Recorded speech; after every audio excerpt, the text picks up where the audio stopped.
Good evening. I call to order the City of Gerald regular called City Council meeting Tuesday, April 1st, 2025 at 7 p.m.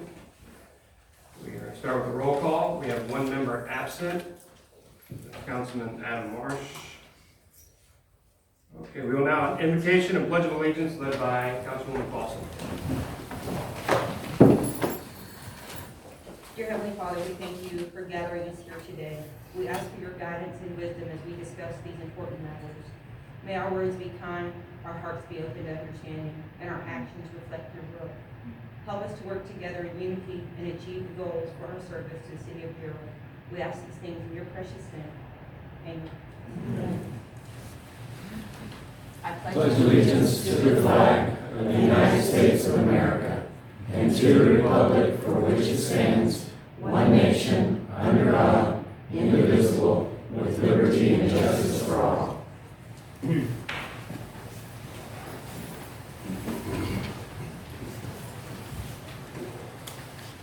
Next item on the agenda is public comments, and we do have one here. Ms. Exley? I'm back. Hi. I'm glad elections over. So I'm sure those of y'all may have gotten the notice that the wastewater public TCEQ meeting is happening on April 22nd. And I know y'all initially said that y'all would kind of help back me kind of not wanting to build beside my house. But I have some questions about why the ball dropped in 2024, early 24, when y'all were in talks with them about adding it to the existing wastewater treatment plant. From all I gathered, which I haven't been able to gather much, Sonterra has part of that, and so does Schwartner, and that would fill it up. So, TCEQ's best option, they still say, is to connect to that. So my request is that y'all start those talks back up again, because it's cheaper. There's pros for them. It's cheaper to add to an existing plant. They can add another 500. At the same time, Gerald can offer to put in some money to enlarge it, because y'all are growing. The city limits is always just growing in this area. So I think it would benefit y'all too. So it would be cheaper for them to add on to that existing plant if y'all could still start that talk back up, even though Schwartner's going to take the existing, as far as I understand, empty stuff. The other thing is, if they do, the reason it's cheaper too is if they don't build up where I am, that opens up a whole bunch of acres for them to build new homes on, which is profit for them. So y'all have some stuff to play with to make it attractive to them. If y'all would please pursue that. I have no idea why that stopped, if that's just becoming possible. So I'm in the dark. And I would appreciate it if someone would talk to me about that, so I'm not pursuing things blindly.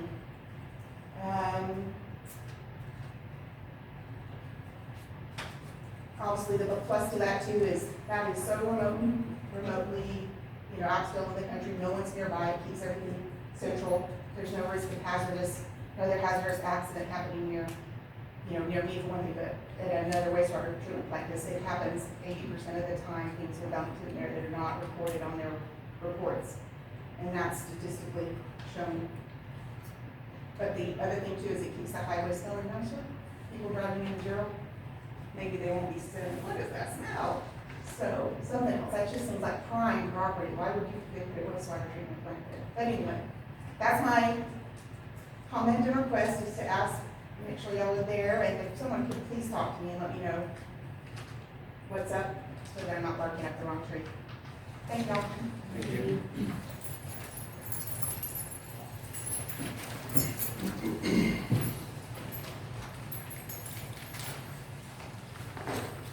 Next item on the agenda is agenda item number 3. We have a couple of proclamations here. The first one, agenda item 3.1, to be a proclamation for April as Child Abuse Prevention and Awareness Month. So this proclamation in the City of Gerald states, whereas the month of April is recognized nationally as Child Abuse Prevention and Awareness Month, a time to raise awareness about the critical issue of child abuse and neglect.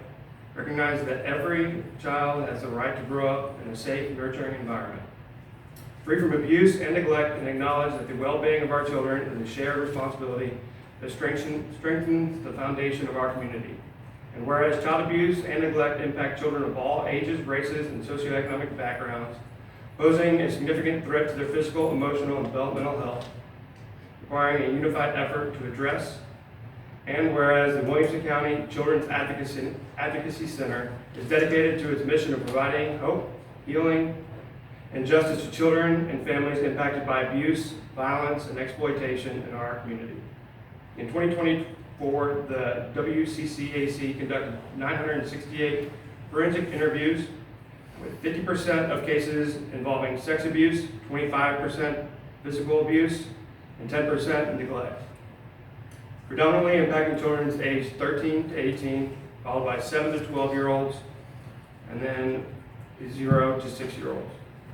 Additionally, the WCCAC provided 429 medical exams, supported 569 families through advocacy, delivered trauma therapy to 241 individuals, and educated 24,197 community members on child safety.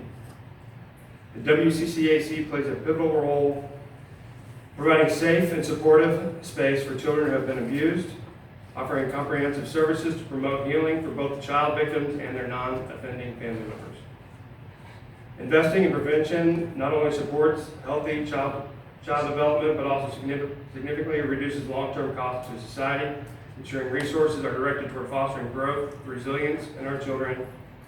And whereas the City of Gerald recognizes the importance of raising awareness about child abuse prevention and supporting efforts that empower families, train communities, and foster partnerships with local law enforcement and child-serving providers to create safer environments for children.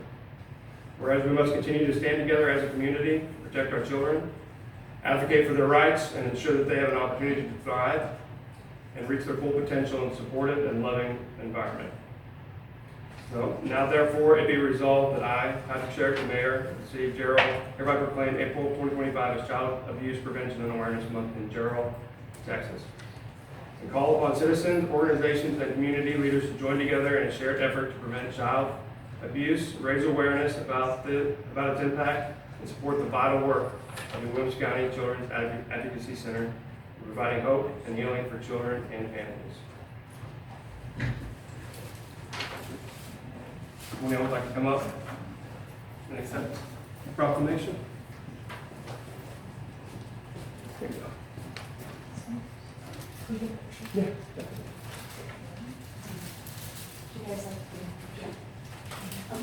We've got some pinwheels, a symbol of child abuse awareness and prevention.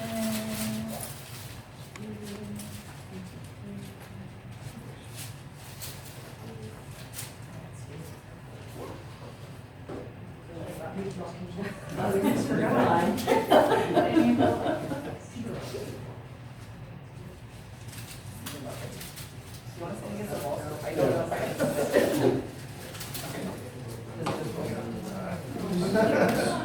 you.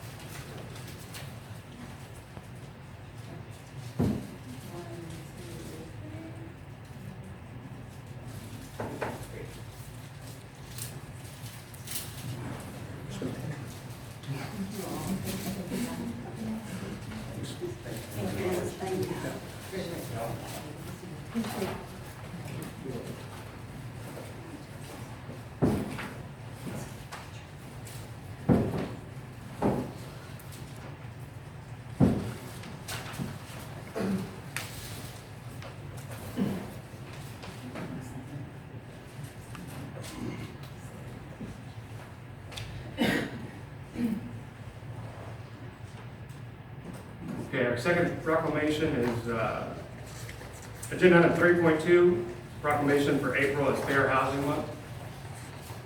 We do not have anybody here, so I'm not going to go ahead and read that one. Moving on to agenda item number 4, consent agenda items. Agenda item 4.1, consideration and possible action regarding the approval of the minutes of the regular city council meeting on March 18th, 2025. Motion to approve as presented. Second. We have a motion on the floor and a second. All those in favor say aye. Aye. All opposed say nay. Unanimous.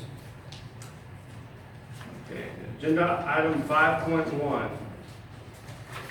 Consideration of possible action regarding the annual financial report for the fiscal year ending September 30th, 2024.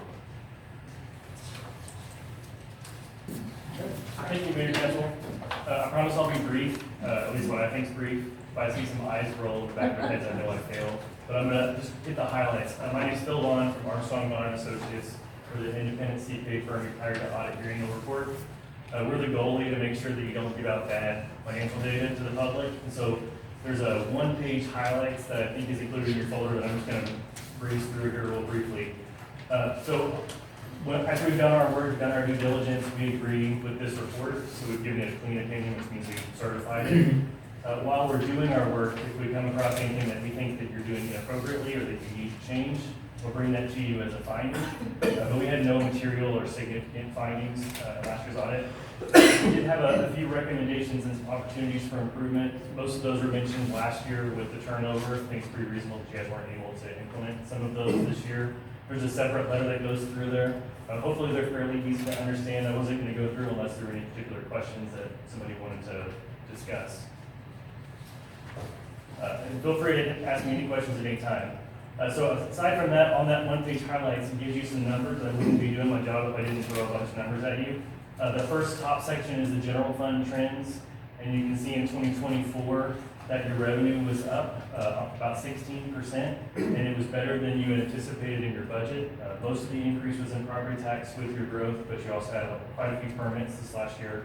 Your costs are also up as you're staffing up the city to meet that growth. Most of that added cost is personnel, but you were also well under budget, and most of the budget savings were in professional services for engineering, inspections, legal.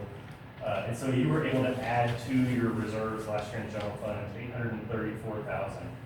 And that got you to $5.6 million in your general fund that you get to carry forward into this year.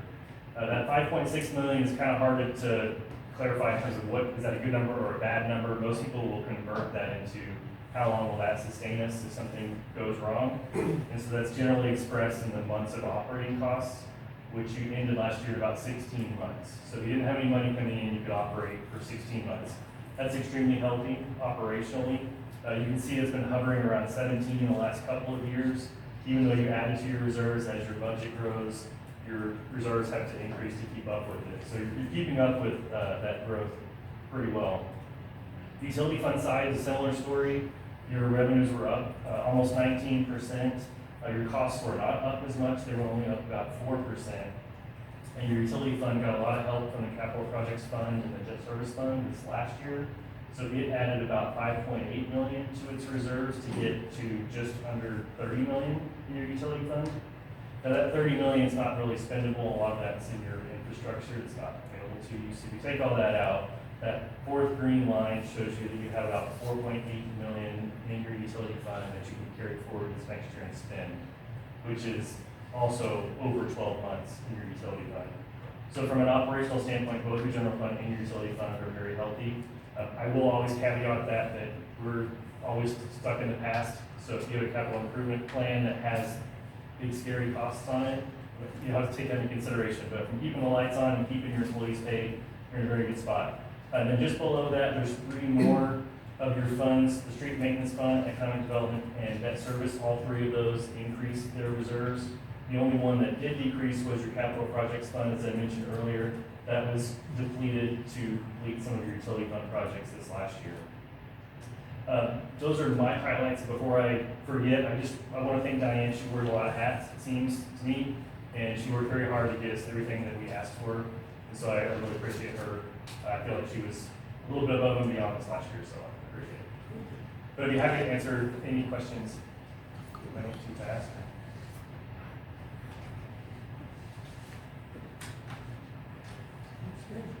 Sounds like everything's good, right? I mean, you're Sounds good. healthy financially, and there wasn't anything really bad that we had to point out to you, so I would say it's good. Because you mentioned that if there was something that you saw that was abnormal or wrong, you would advise us, correct? Correct.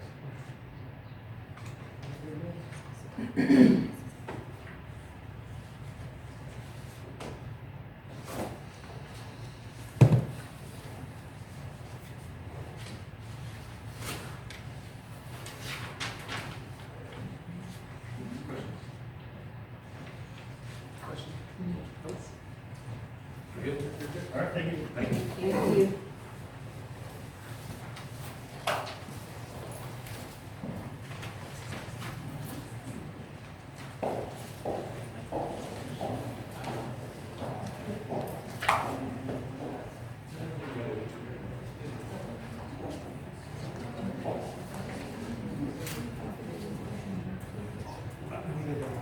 We don't need a motion to approve the report. I'll make a motion to approve the report. Second? We have a motion on the floor and a second to approve the annual financial report ending September 30th, 2024.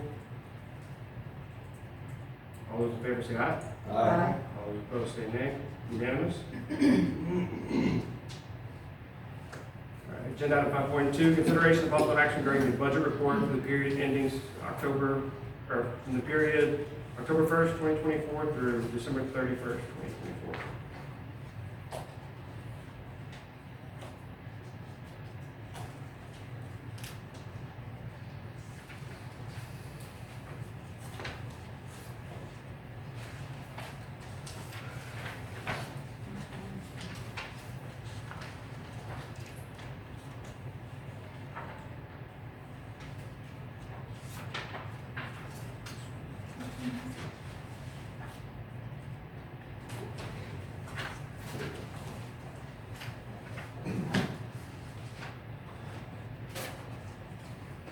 Any questions?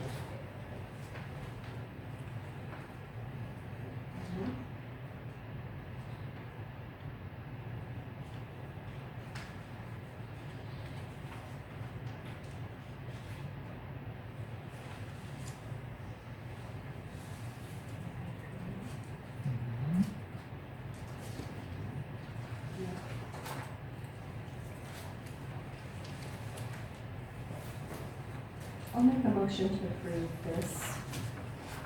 Is this the Okay. report fiscal year ending? I don't know what dates this is. Oh, ending in October to December. Yes, 2024. I make a motion to approve it. All right, we have a motion on the floor and a second. No further questions. All those in favor say aye. Aye. Those opposed say nay. Unanimous? Okay, agenda item 5.3, consideration of possible action regarding the budget amendments for the period ending December 31st, 2024.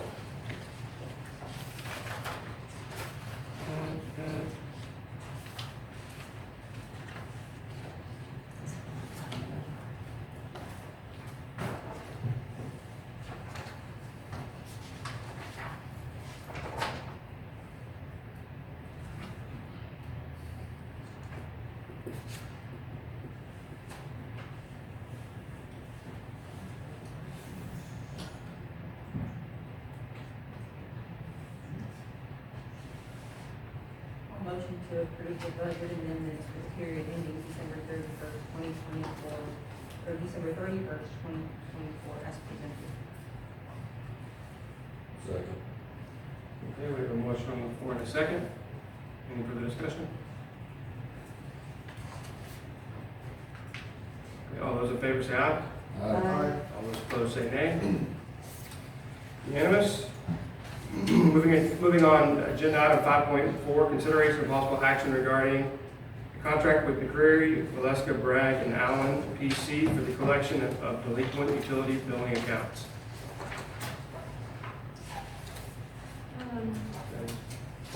They currently collect, they do our court collections, and we have accumulated quite a few outstanding balances on inactive accounts.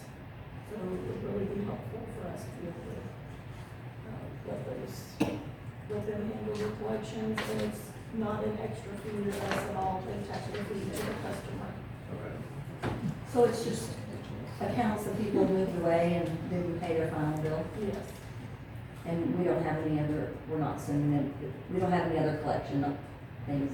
to do? No, I mean, we send them past due Yeah. notices, but that's it. Okay. And not knowing what those notices look like, and this is a service both PD and the city for utilities with an RFP required, I don't know what that financial statement was subject to an open RFP would be required for us to do, which we would approve the request. I feel like a question for clarification. So you want, No, I didn't know, it is an RFP required. we didn't do one for the board. They're not charging us anything. No, I understand, but I think in the topic here, if it was a certain dollar amount per year, that an RFP. But they're not charging us anything. That They're means that charging us applies a dollar. if we are, if the city needs to pay, yes, but But it's that, not so us that paying it, it's just- percentage, right, but that percentage that they're retaining isn't considered a payment to them? Not to us, you know, we just. It doesn't come. You know, from just like financials. clarification on that, I think it's great. Yeah, it's basically zero cost to us, and they collect their own fees, but it doesn't come through our financial software. Also too, if you consider professional services to where they do the specific type task, you don't necessarily have to, that type of service, it falls under professional services.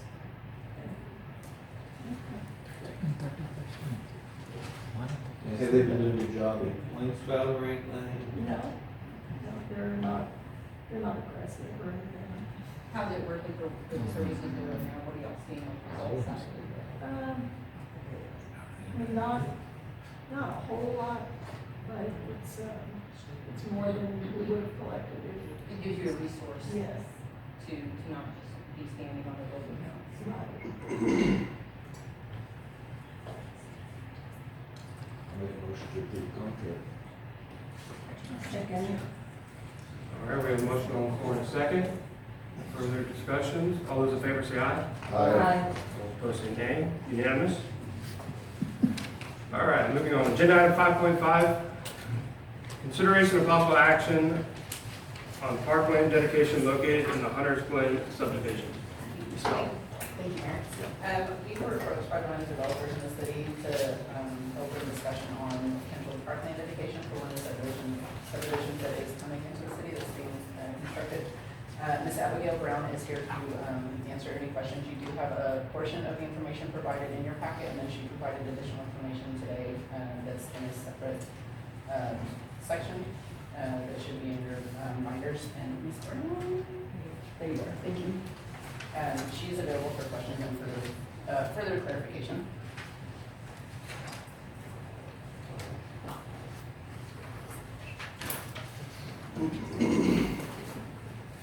Yeah, so basically I just put together this little packet to show you what the park's gonna look like, what it looks like now, and what we're investing in it. Originally, this was suggested by previous city staff, and it's been the plan all along, but we just wanted to make sure and get your feedback on that you do fully want it, and that you would like the splash pad, and that once we are done with the project, that we can dedicate it to the city. It can be a city park. Honestly, we want to thank you. I think you're the first developer to ever want to do this. Thank you. My one concern, I've voiced it to a couple, is the splash pad due to the water volume that's used, and it's a one and done downstream it goes. So, and while I'm not on the city of Gerald water, I'm on Gerald Sweatner. I don't think I've been able to wash my car on my driveway for the last 3 years. So that's one concern, just due to volume. Is there another alternative to the splash pad? Not really. I mean, there are the ones that we use, but I don't know if anything else that we would put in that would have the same kind of usage from small children. But that's why I included the engineer's numbers on the water, so that it goes through Jorge, your engineers, and they could say yea or nay. When we worked on it with Jordan, she was gonna put in a city water meter and was totally fine with that water usage. But that's really up to you. And that's really sort of the biggest thing, you know, and you'll notice that I put pending council, That's all right. feedback, as, you know, we could, you know, not put in that portion. We haven't started the splash pad. We won't start the splash pad until there's water there. We're currently working on the phase 2 water right now. So it wouldn't be until basically the summer that it would be going in anyway. But we don't want to put it in if the city doesn't want to do that maintenance.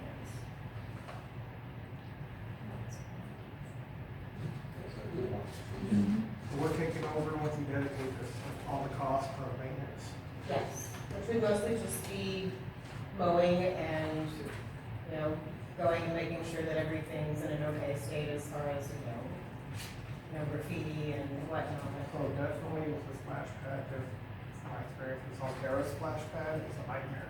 Even though there's a warranty, they were having a lot of issues with parts and then spring a leak and leak for a while, so, yes, you're kind of, the thing with splash pad is a little, it could turn into a mess. I saw the warranties look good, but once again, like, the company that did it for Sonterra, will be out in 6 months or, you know, and down, and so. This is a really large, reputable company that does most of the ones through Texas, or a large number of the ones. But yeah, I mean, it's still. And they're the original manufacturers of Sure. each of those parts. Sure. Right. This is Casey Hargrove. AC Hargrove, developer, understand. So, and back to the splash pad, there's 2 ways you can do this. You could do a recirculation system, but I promise you don't want to do that because it's more like a pool. You have to check the pH balances constantly, and as it gets hot, you have to put more chemicals in. You could cut down on the water usage that way, but it's a constant cost, and the pumps that go with that they have to be replaced quite a bit. So the simplest, easiest way is just a simple drain away, and this company that's putting it in is actually a lot of times you have different companies that are just putting in other products, but they're the actual manufacturers of these projects. So I don't know how, but in theory they will be able to replace those. I'm not sure who the company is that installed it. It's It sounded good until everything got in there, and then I think Well, I that think- was COVID too. Yeah, I mean, you never know until it happens. Yeah, You never know. But this isn't a company installing somebody else's equipment. They actually make the equipment, so. And theirs, I believe, is chlorinated, so it is a lot more moving parts and, you know, more to break than this would be. If we went with it, is there a way of capturing this water instead of sitting downstream and utilizing it elsewhere, i.e. watering? It would go into the It pond. goes straight in the pond, which is going to help the pond a lot. Now, because right now, it is held water. I worry in a really big drought in August, but this will actually help because you're draining it straight into the pond. It'll help keep its level in even a severe drought. And you will not believe how many kids will use this. I've done one of these and I've been blown away by how many kids use this. It'll be something that families all around will come to. It will, in the summer, it will be used an enormous amount. But yeah, by draining it straight into the pond, it'll help 2 problems with one stone because it'll keep that pond level hopefully at least high enough to where y'all could look at putting fish in there or whatever, We didn't want to make any of those decisions and let y'all decide that. If you put fish, you can do whatever you want, but that was my one worry is in August, could it get too dry? And with the water going into that, I think it'll be good. I mean, with this splash pad, is it something that we would have regulation over, like if we wanted just to have it on Friday through Sunday only, or, I mean, that could, there's a way to put a timer on it or a control on that? Yeah,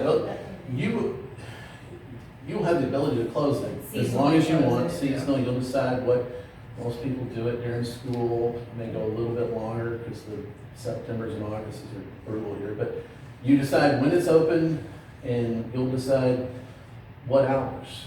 There'll be a timer you can turn on and off, and so when it's closed or somebody goes in and turns it off, it's automatically off. Now it's a motion sensor when it's on, so that way after, I think it's 10 or 15 minutes, it shuts off if you have it moved on its own, but then you can turn the whole system off when you want it off. And do you know what type of maintenance goes along with having one? I mean, I can say with the recirculation, it's quite a bit because it's like a pool because you're constantly having to. yeah, but if we just. But did the in this drainaway- sense, it should be very, very minimal. Because You don't have to worry about the water. You don't have to worry about the water quality. I mean, it's coming straight from either Schwarber or Jarrow, it's your water. And you don't have to worry about, the other problem is recirculation, it gets too hot. And so then the kids, what's the point of it? If it's too hot and you've recirculated, it's 110, it's still cool enough. So the maintenance is enormously less by doing just the drainway, with the two options of it. Is there like an insurance we have to carry for that too, just in case of injury? It'd be just like you would on any park. You would tell them your amenities of the park, and they'll put that in their little thing, and then they'll say, here's what your insurance is. So it would include the basketball court, the pickleball court. You would just tell them all that, and they'll say, here's your insurance. That's something we can look at before we decide. Well, here's the, Sorry, yeah, Yes. you do not have to take action on this one tonight, you can discuss it, you can think on it, and Okay. we can bring it back for a future council meeting, they just wanted to open the discussion on potential dedication for this one. because like if you say yes, and like to the splash pad, are gonna get the park, it takes a while to order the parks, get them all in. So if it's yes, then if you don't want it, then, obviously that's a whole different direction or a different size or any of that, but if it's a yes, it's, the splash pad especially is a long lead time to get it actually in. So, if you tell me this, or you tell us this 4 or 5 months from now, then well, you're gonna have to wait till next year for the splash pad to be in use. Is there any way we can get, like, an estimate of maintenance, just so we get kind of a ballpark? I mean, is there any way to know? If you could ask other cities that have drain away splash pads, I guess they could give you exactly what, I've seen it again through the recirculation, which is extremely costly, but I don't know exactly what the day-to-day, you would have to, check with other cities, I guess. Staff can find some maintenance. Yes, if we can just have a little more information. probably help. Especially for like the courts, the pickleball court, the basketball court, stuff like that. So that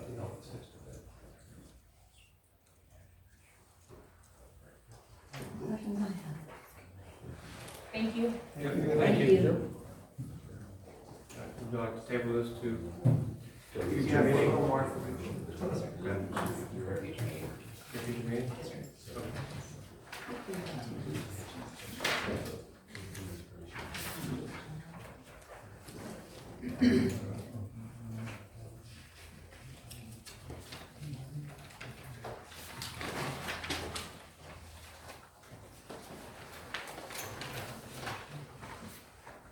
Moving on to agenda item 5.8, consideration of possible action regarding ordinance number 2025-0401-01, approving the request of Prairie Fair LLC, a voluntary annexation and zoning of a 2.561 acre tract of undeveloped land at 1316 County Road 305 here in Gerald. Thank you, sir. This item was actually considered by council at the last council meeting and approved. Staff and specifically me did not include the ordinance number on the agenda item, so that's really the action that we're taking tonight is just approving the ordinance number so that we can officially get it filed with the county. And it should be just the zoning. This parcel is actually already annexed into the city previously, so it's just the zoning request at this time. So all I really need is a motion to approve the ordinance number, and then that would be it. Can I make a motion to approve ordinance number 2025-040101? Second. We have a motion on the floor in a second. No further discussion. All those in favor say aye. Aye. Those opposed say nay. Unanimous. Thank you. Okay. Agenda item 6 is executive session. We're going to go into executive session pursuant to Texas Government Code Section 551.071 to seek the advice of its attorney regarding pending or contemplated litigation or a settlement offer, or on a matter in which a duty of the attorney to the governmental body under the Texas disciplinary rules of professional conduct of the State Bar of Texas clearly conflicts with Texas Government Code, Chapter 551, to wit: A, EEOC charge number 451-2024-02957, complaint of Danielle Singh. B, Infomark LLC versus City of Gerald, docket number 24-3086-C480 in the 480th Judicial District Court of Williamson County. C, WBW Development and City of Gerald appeal to an apportionment of infrastructure costs pursuant to Local Government Code 212.904. And D, Labatt 312 and performance agreements. We are now adjourned at 7:36 p.m. We are now back in session at 9:10 p.m. Agenda item 7.1. We're going to consider, discuss, deliberate, and possibly take action on any of these items we discussed in executive session. So we will start with agenda item A, EEOC charge number 451-2024-02957, complaint of Danielle Singh. We have no action. B, Infomark LLC versus City of Gerald, docket number 24-3086-C480, the 480th Judicial District Court of Williamson County. We have no action. C, WBW Development and City of Gerald appeal to an apportionment of infrastructure costs pursuant to Local Government Code 212.904. Mayor, I'd like to make a motion to approve the settlement agreement between the city and WBW regarding cost sharing and apportionment, and direct you, the mayor, to execute on behalf of the city. Second. I think y'all made it quick. All right, we have a motion on the floor and a second. All those in favor say aye. Aye. All those opposed say nay. Nay. All right, so vote was 3-1. Agenda item D, Labatt 312 and performance agreement. We also have no action. So with that, we have no further business. The Gerald City Council is now adjourned at 9:12 p.m.